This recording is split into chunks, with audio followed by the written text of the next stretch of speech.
Guys, welcome back to my video.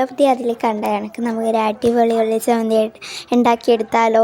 അപ്പോൾ എൻ്റെ video ആദ്യമായി കാണുന്നെങ്കിൽ ലൈക്ക് ചെയ്യുക, ഷെയർ ചെയ്യുക, സബ്സ്ക്രൈബ് ചെയ്യുക. അപ്പോൾ നമുക്ക് ഉള്ളി ചമ്മന്തി ഉണ്ടാക്കാൻ മെയിനായിട്ട് വേണ്ടത് ചെറിയ ഉള്ളിയാട്ടോ. ചെറിയ ഉള്ളി ഇത് ഇങ്ങനെയൊന്ന് തൊലിച്ചെടുക്കുക.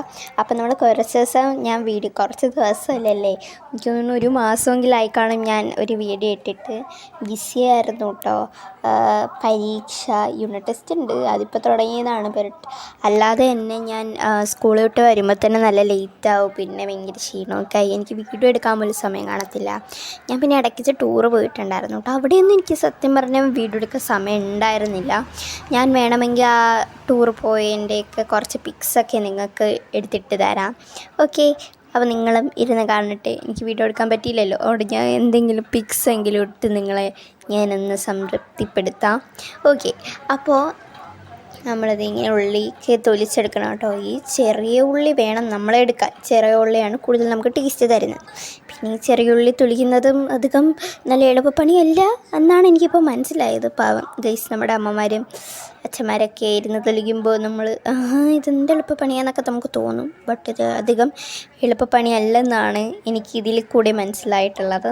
പിന്നെ ഞാൻ ഇനി നമ്മുടെ ഈ വീക്കിലെ തുടങ്ങുന്ന വീക്കിലെ 21-ന് നവംബർ 21-ന് ഞാൻ മൂന്നാർ പോകട്ടോ, സ്കൂൾ ട്രിപ്പ്. അപ്പോൾ അത് സ്കൂൾ മൊബൈൽ കൊണ്ടുപോകാമെന്ന് അറിയത്തില്ല.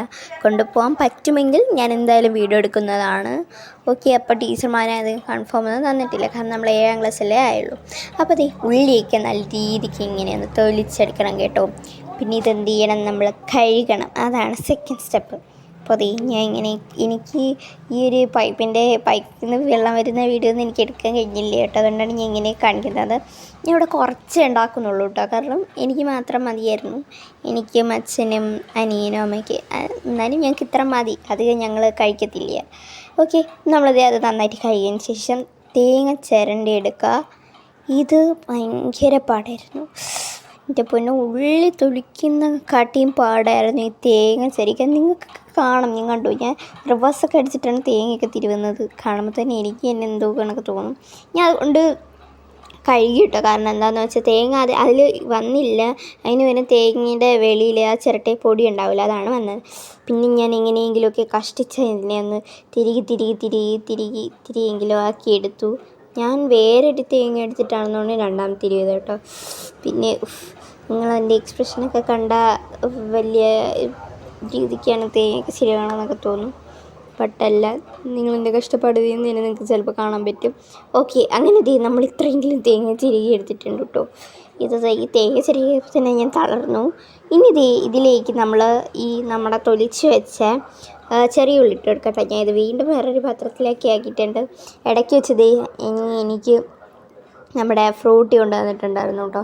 ഈ ചൂടത്ത് ഈ തണുപ്പ് പിടിച്ചപ്പോൾ എന്താ ടേസ്റ്റ് എന്നറിയാമോ, നല്ല സ്വാദം ഉണ്ടായിരുന്നു. ഇങ്ങനെ ഞാൻ ഇതൊക്കെ ആസ്വദിച്ച് ഇങ്ങനെ കുടിച്ചുകൊണ്ടിരിക്കുകയായിരുന്നു. Okay, set. ഇനി നമുക്ക് നമ്മുടെ പണിയിലേക്ക് പോകണ്ടേ.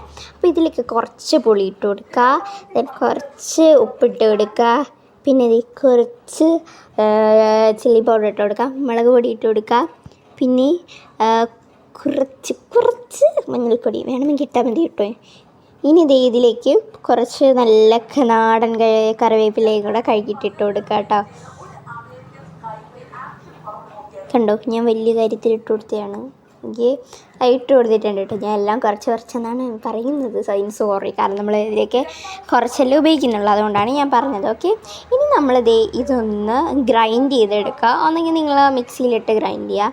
ഇവിടെ കുറച്ചെല്ലാം ഉള്ളൂ, അതുകൊണ്ടാണ് ഞാൻ ഇടികല്ലിലിട്ട് ഗ്രൈൻഡ് ചെയ്യാൻ പോകുന്നത് കേട്ടോ. അപ്പോൾ അതിനിടയ്ക്ക് അമ്മയൊക്കെ വന്നിട്ട് ഓരോന്നൊക്കെ അപ്പുറത്തുള്ള ആൻറ്റി പറയുന്നൊക്കെ ഉണ്ട് കേട്ടോ. ഓക്കെ, ഇനി നമ്മളിതിനെ നന്നായിട്ടൊന്ന് ഗ്രൈൻഡ് ചെയ്തെടുക്കാം കേട്ടോ. അപ്പം ഇതത്രയ്ക്ക് പാടൊന്നുമല്ല കേട്ടോ. ഇത് എളുപ്പം തന്നെയാണ്. ഇങ്ങനെ ഇടിച്ചുകൊണ്ടിരുന്നാൽ പോരെ. ഇടയ്ക്ക് വെച്ച് സ്പൂൺ മിക്സ് ചെയ്യുക, വീണ്ടും ഇടിക്കുക. അങ്ങനെ ഇങ്ങനെ ഇടിച്ചിടിച്ചോണ്ടിരിക്കുകയാണ്. ഇത് ഞാൻ ഇങ്ങനെ കറക്കിയൊക്കെ എടുത്തിട്ടാണ് സെറ്റാക്കിയത്. ഓക്കെ, ഇടയ്ക്കിടയ്ക്ക് ഞാൻ ഫ്രൂട്ടി കുടിക്കുന്നുണ്ട്. അങ്ങനെ എൻ്റെ പരിശ്രമം വീണ്ടും മുന്നോട്ട് പോവുകയാണ്. നമ്മൾ അതിൻ്റെ സൈഡിലൊക്കെ ആകുമ്പോൾ വീണ്ടും സ്പൂണിട്ടൊക്കെ ഒന്ന് മിക്സ് ചെയ്തിട്ട് അരയ്ക്കാൻ നോക്കുക കേട്ടോ. അപ്പോൾ ഈ വീണ്ടും അമ്മ വന്നിട്ടുണ്ട്. അമ്മ എന്തൊക്കെയോ സാധനങ്ങളൊക്കെ എടുക്കാൻ വന്നതാട്ടോ. പിന്നെ എനിക്ക് അറിയണമെന്ന് തോന്നിയുകൊണ്ട് ഞാൻ അരച്ചതാണ്. ഇതിൽ തന്നെ എൻ്റെ എത്ര പാത്രം ഞാൻ കഴുകിയിട്ടെന്നറിയാം അമ്മയുടെ ആ സിങ്കിലേക്ക്. പിന്നെ ദേ ഞാൻ വീണ്ടും ഫ്രൂട്ട് കുടിക്കുന്നു, വീണ്ടും അരയ്ക്കുന്നു, വീണ്ടും ഫ്രൂട്ട് കുടിക്കുന്നു, വീണ്ടും അരയ്ക്കുന്നു. അങ്ങനെ ഇത് എൻ്റെ പരിശ്രമങ്ങളൊക്കെ നടന്നുകൊണ്ടിരിക്കുകയാണ്. ഓക്കെ ഗൈസ്, അപ്പോൾ എല്ലാം സെറ്റായി. ഞാൻ ടേസ്റ്റൊക്കെ നോക്കിയപ്പോൾ പുളിയും എരിവൊക്കെ ഉണ്ട്. പിന്നെ ഇത് ഈ ഒരു പാത്രത്തിലേക്ക് ആക്കി വെച്ചിട്ടുണ്ട് കേട്ടോ. ഇതിനൊക്കെ എല്ലാം ആക്കി വെച്ചിട്ടുണ്ട്. ഇനി ഞാൻ കൈയൊക്കെ കഴുകിയിട്ടുണ്ട് കേട്ടോ.